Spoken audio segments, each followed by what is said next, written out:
Bearcat Nation, we are here with wide receiver Tyler Scott. Tyler, first week underway now, finally finished. Talk about what it was like to be back on the field after, a crazy season last year. Crazy thing is I feel like it was a long off season, but I feel like a short off season at the same time.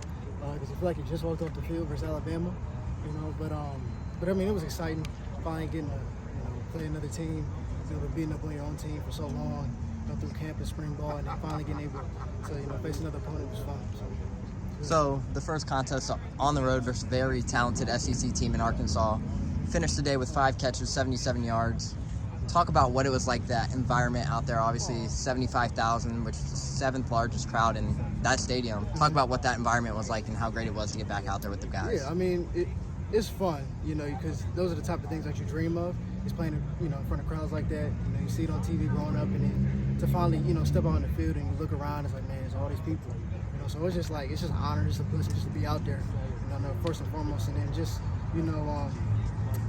really one thing the coaches talk about is just take it in. You know what I'm saying? Like, don't take it as oh man, you get scared type of deal, but more so just take it in. Feed off of the energy. So that's what we try to do. It's fun. You mentioned taking it in. Just when you walked out, take that look around to see it in a stadium like that. Just what were you thinking in your head? Look out and see all that. Every time I get a chance to just walk into another stadium, even just our stadium, it's just like I'm finally doing what I dreamed of doing. So I mean, you just get to walk out, you touch the grass, you just feel the air. Those are just things that you dream of doing.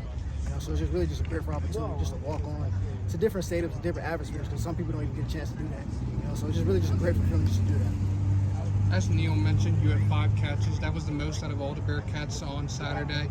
Just talk about, I know the storyline coming into this season was how many guys you guys lost on offense without Pierce being gone, Michael Young leaving. You stepped in and, were the volume guy for the team, on Saturday. Just talk about that effort and, just what you saw there. Yeah, I mean, I think it starts with just in the offseason, just getting connected with the quarterback. You know what I'm saying? At the time, you didn't know who was going to start. So really just, creating a relationship with both quarterbacks, making sure, you talking to them, what do you see, what do I see? Just making sure you develop that relationship. So when it comes to game day, they're not afraid to look out and say, where's 21? Be the guy that they can trust. Like you mentioned the quarterback, obviously you've worked with Des since you've got him here. He's been the main guy here since we've started here. The big trend of the last couple of years of college football playoffs, everything like that. You get a guy like Ben Brandt, first start, really back at the program here. What did you see from Ben week 1? I know he struggled a little bit in the first half, but seemed to get it there in the second half. Just what did you see from him? I mean, it's week 1, so it's just first time. I mean, even just the whole team just playing together. Sometimes we don't realize how important playing together with people and just really having that team chemistry with each other on the field.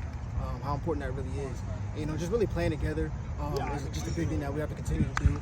Just to build that on-field chemistry, just as a team, and then even as receivers and quarterbacks. We got Nick Martin, he's new, and you got Jaden Moore, and then Jaden Thompson, and then obviously Ben Bryant, who's he was here our freshman year, but he's in another school, came back. So just really getting that in-game chemistry, developing those relationships, just so we can just get more on time and on point. But it's game 1, and we got a whole season to go, and we've been holding it in, just staying after practice, just making sure that we're on point, come game time.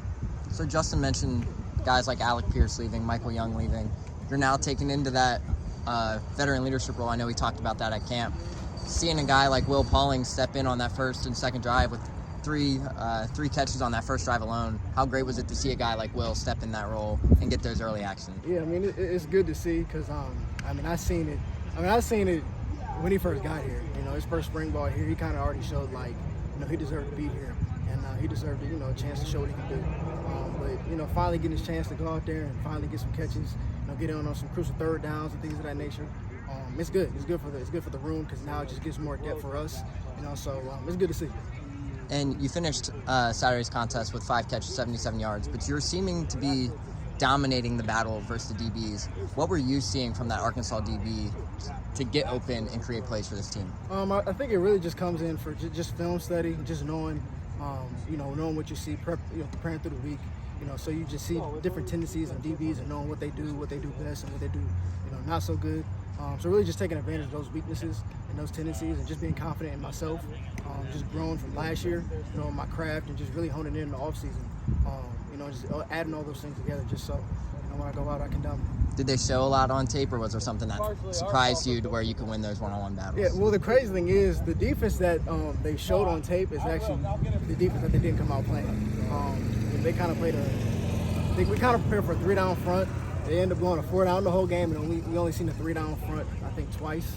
You know, so we were really expecting more DBs, and they added in the extra defensive linemen. So with that, there's going to be a lot of more one-on-one coverage and not as many DBs. So that's just an opportunity for me to win one-on-one battles. You know, so Gino dialed it up, and I was able to take advantage of it. So you mentioned Coach Gino. Talk about the adjustments from the first to second half. You guys came out more in the air to start the second half. Was that something due to the adjustments you guys had to make in the first half? What was Coach Gino's mentality going into that second half? Just keep getting open. You know, just keep doing your job. Keep getting open. Control what you can control. You know, and it'll click. But that was just the biggest thing. Just keep doing our job. You know, we already came out in the second half knowing they couldn't guard us. You know, that was the biggest thing going. It was like they can't guard us. You know, and especially in the 4-down front. You know, losing the DB. And they're going to play man coverage. If they're going to play man coverage, then make us guard it. You know, make them guard us. So, so the biggest thing was just winning our one-on-one battles. All right, thanks, Tyler. He's got to go now.